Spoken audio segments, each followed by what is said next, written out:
Welcome to the Slop Temple. We pray this video helps. You start by signing into your Google account and opening Google Drive. Once done, navigate to My Drive or Shared with Me so you can find images stored by you or others. Make sure to switch between List and Grid View. Grid helps spot thumbnails, List shows file details.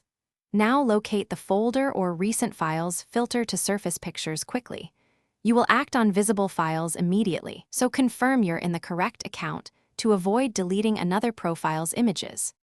You select photos by clicking one image, or use Shift+click to grab a consecutive group.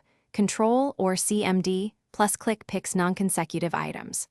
Once selected, right-click and choose Remove, or press the Delete key to send files to trash. For mobile, tap and hold a photo, then tap Additional Items, then the trash icon. Make sure to review selection names and thumbnails before removing so you don't delete the wrong picture. If removing shared files, note access changes for collaborators. You must empty trash to permanently delete pictures. Open trash, confirm the items listed, then click Empty Trash. Make sure you want permanent removal. You can restore within 30 days unless trash was already emptied or an admin holds retention. If a file won't delete, check if it's in a shared drive or owned by someone else. Ownership blocks permanent removal.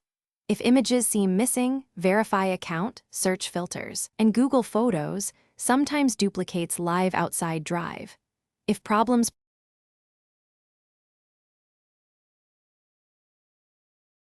Thanks for watching.